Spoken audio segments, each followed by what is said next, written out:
Hey everybody, it's Eric with another movie review, and today I saw Shang-Chi and the Legend of the Ten Rings. I know it's Shang-Chi, but I have been calling him Shang-Chi since the late 70s, and I'm not going to change now. All right, this movie is PG-13, 2 hours and 12 minutes, probably 12 minutes too long. Directed by Destin Cretton, don't know anything about him. Starring Simu Liu. And I liked him. I thought he did a good job. I'm going to probably avoid the Asian actor names. We'll refer to him by character because I'm going to butcher the names. All right, so we're going to go non-spoiler for a couple minutes. I can just boil this down, and then we are going to get into everything I have to say about everything that happened during the rest of the review, okay? So here's the deal. The trailers in this movie I thought were terrible. I really had my expectations low. I thought the fight scenes in the trailers just looked really, really bad. And then I started to watch the movie, and 2/3 in, I loved this movie. I was very impressed. I was about to eat a lot of crow and apologize and said, Marvel's back. They got it back. You guys know that the fights in the trailers. There's the fight in the bus, the slow motion. You know, he ducks the axe. I thought that looked terrible in the trailer. That fight on the bus is incredible in the movie theater. Okay, and same with, there's another fight on the outside of like a skyscraper. You see it in the trailer.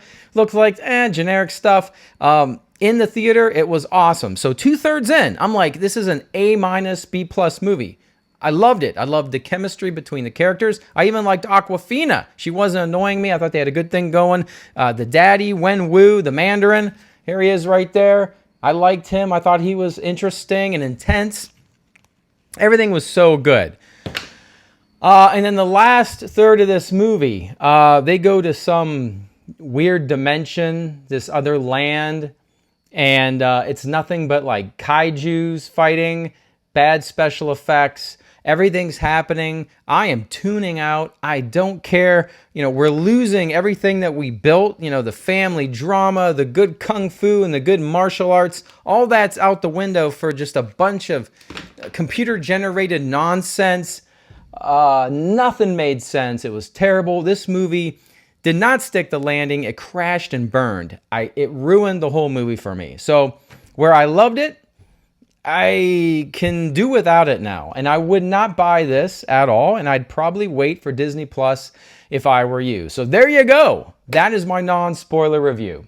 All right, you guys still with me? All right, so the movie starts off with Wen Wu here, who is the Mandarin, and he's got the 10 rings on his forearms there. They're different than the 10 rings the Mandarin would have in the comic book. I don't mind the change. I mean, these rings can basically do it all. I mean, he wears them. He can shoot them. They can come back. He can be used for defense. They can be used for flight. You name it, these rings are going to do it. You know, toward the end of the movie, it gets a little crazy. What can't they do? But we see him, like, this guy lives 1,000 years because of the rings. That's another thing the rings can do. So we see him kicking ass and conquering. And then he goes to like this magical place and falls in love with this lady. And they get married and have kids. And the kids are going to be Shang-Chi and his sister Jaylin. I don't know, something like that. And mommy dies. So Mandarin was like bad, and then he got married and was happy and had kids. And then when mommy dies, he turns bad and angry again. And the kids run away. All right, there's the backstory.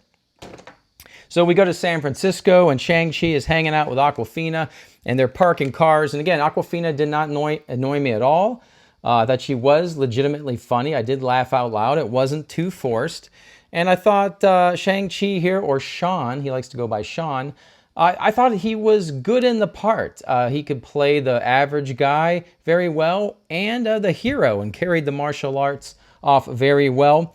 They're on the bus, as I mentioned before, when these assassins that were sent by his father decide to try to take his necklace. His mom gave him a necklace before she passed, and his sister, the same type of necklace. So these assassins come and try to take his necklace away, and he's not going to have it, so he's got to kick some ass on that bus.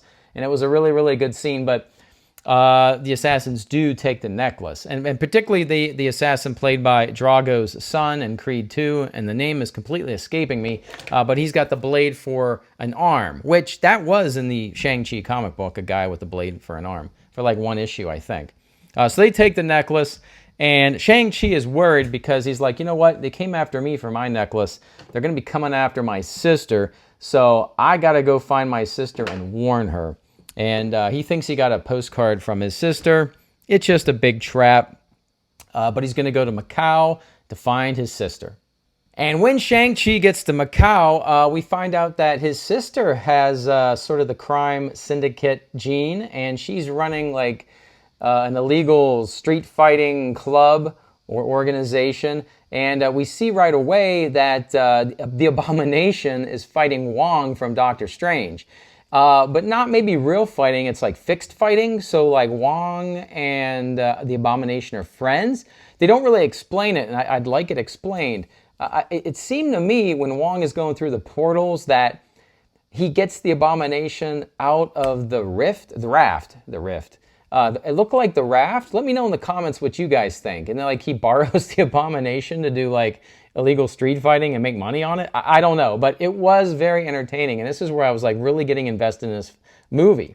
And I liked the actress that played the sister very well. She's cold and intimidating, and that was really, really good. But then they find out that, she did not send a postcard to Shang-Chi, and it's all a trap. And, these guys are going to show up and capture Shang-Chi, his sister, and Aquafina. And this guy is basically one of the guys who trained Shang-Chi, and he shows up again. And they have a good fight on the outside of this like skyscraper. That's when that fight happens. And it's on this bamboo scaffolding, and it was really, really good. Again, boring in the trailer, but really intense and had me on the edge of my seat during the film. I liked it a lot, but they still capture Shang-Chi, so oh well. All right, so the middle of the movie, we're hanging out at the Mandarin's castle. Oh yeah, one of my gripes at this point is the Mandarin has like this group of like fighters, and they look ridiculous. They have like black hockey pads on and these cheesy helmets, and I swear there's like a clear like visor that like a hockey player would wear. I did not like their uniforms whatsoever, and even their weapons. At the end of the movie, I might forget to mention this, they've got these like laser gun crossbows. The Mandarin's crew just sucked. I mean, the guy with the razor thing, that was pretty cool. And this guy, is he Death Dealer or something? He was cool, but man, the infantry, they just sucked. All right, so they're hanging out at Daddy's house, and here's the deal. He tells them, I needed your necklace. I needed your necklace because they got like these green stones. And he shows them, I'm going to put these in this like, I don't know, was it a dragon face? Dragon eyes. And then like this wall opens up into like all this water comes out for no reason. And the floor turns into water, and it's like a map to the secret land where he met his wife. Because the Mandarin, I'm going to keep calling him the Mandarin is saying, I'm hearing my wife. She's not dead. She's alive, and she's being held captive in her old land because her people were mad at him and her for disobeying and leaving. But she's still alive, and she's there, and she's captured maybe behind this wall, this sealed wall in this land. And these necklaces that I've just taken from you will lead me to that land, and they will either give me back my wife or I will destroy them all. And Shang-Chi and the sister are going, Dad, you're hearing things. Mom is dead. It's not Mom. She wouldn't want you to do this. And he's not having it. All right, so the kids aren't gonna like invade Mom's magical land and kill everybody. So the Mandarin throws them in the prison in the bottom of the castle. And this is where I'm still in this movie. I'm liking it at this part. I'm still interested. And this is where we meet Trevor again. Trevor Slattery. It's awesome. He is very good and very funny. So we have Trevor, and Trevor has a little buddy called Morris. Look at that. Cute little buddy, and they're like buddies. They're like in the prison, and I guess the Mandarin, captured Trevor, was probably going to kill him, but Trevor started quoting Shakespeare and entertaining everyone like a court jester. So the Mandarin has Trevor around and hasn't killed him. And he's got a little buddy here from, this is from Shang-Chi's Mother's Magical World. And this guy, Morris, apparently knows how to get in without, not being killed. So he's very important.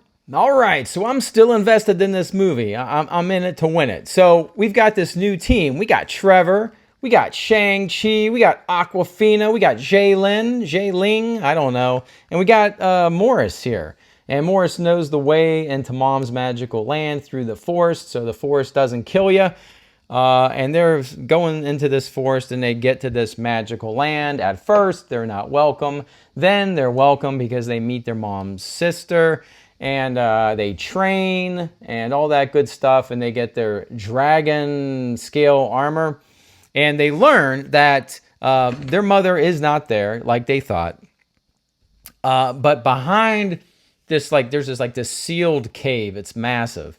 And what is behind that wall or sealed cave is trying to talk to their dad, but just getting the dad to come, tricking him, because since he has the 10 rings, he'll have the ability to knock down this like sealed cave and let out the ancient evil that lies behind that. And it's going to be like a big kaiju dragon bat looking thing.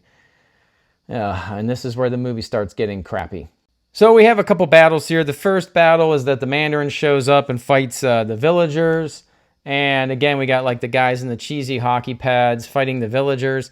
And nothing here is working for me. I don't think that any of the fights are very good. They're just like dancing around and I'm starting to tune out. It doesn't look good.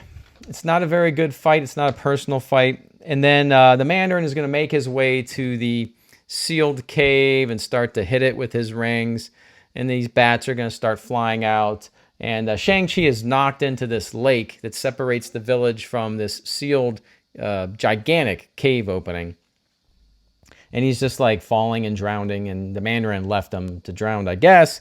And all of a sudden this big sea dragon comes up, and Shang-Chi is then riding this gigantic white dragon that we do see in the trailers, I think, and the action figures on the shelf.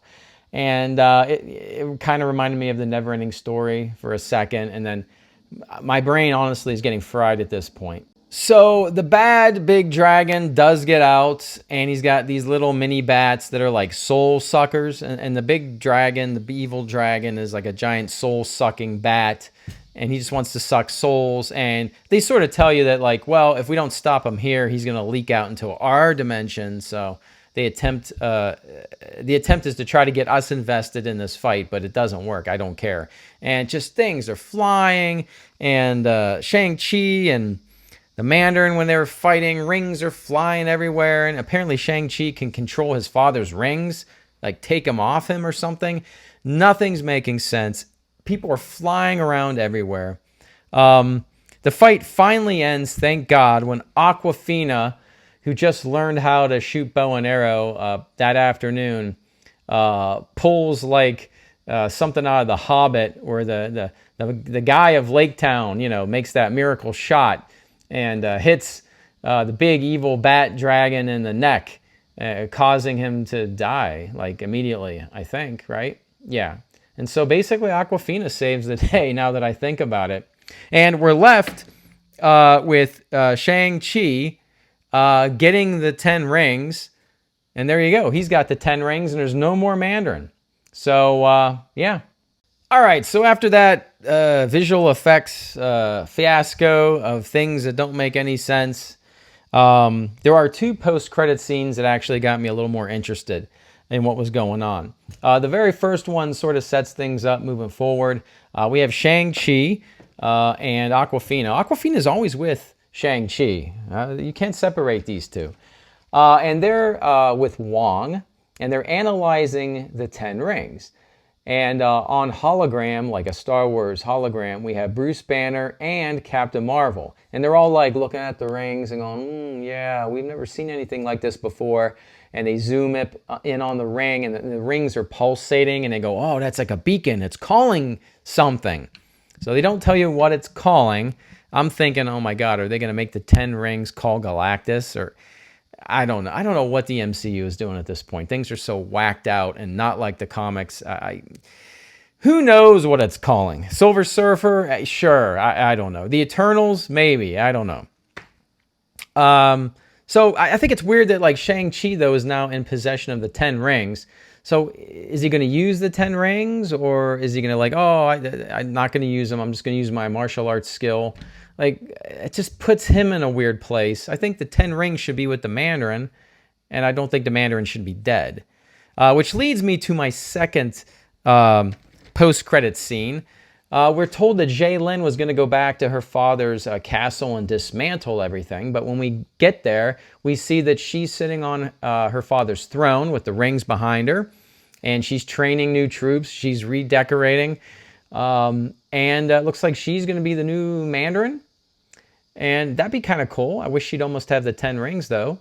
And I'd be down with that. I think that'd be kind of neat. Maybe she'll go bad, or, you know, chaotic neutral, or I don't know, whatever you want to do. So I thought the two post-credit scenes were interesting, but the ending of this movie was ridiculous.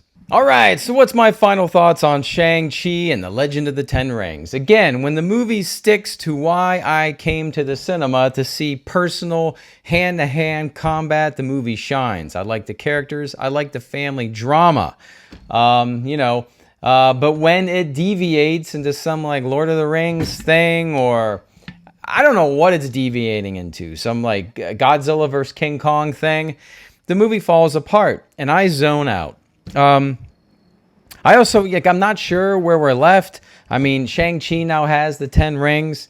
That's great. And maybe we're going to get a Trevor and a Morris Disney Plus show, which that would be actually pretty awesome. So I'm looking forward to that. So I can't recommend the movie. Wait for it on Disney Plus. Unless you're a massive MCU fan, then go for it. I don't know about the MCU. It's deviating too much from the source material. I'm not liking these movies anymore. So I don't know. I don't think the Eternals is going to help me out. What do you guys think? Leave a comment. Let me know. I mean, is it just me, or are these movies not as special as they once were? I don't know. Something's happening. All right, everybody, have a great day, a great week. Thanks for watching. And as always, I will see you on the new.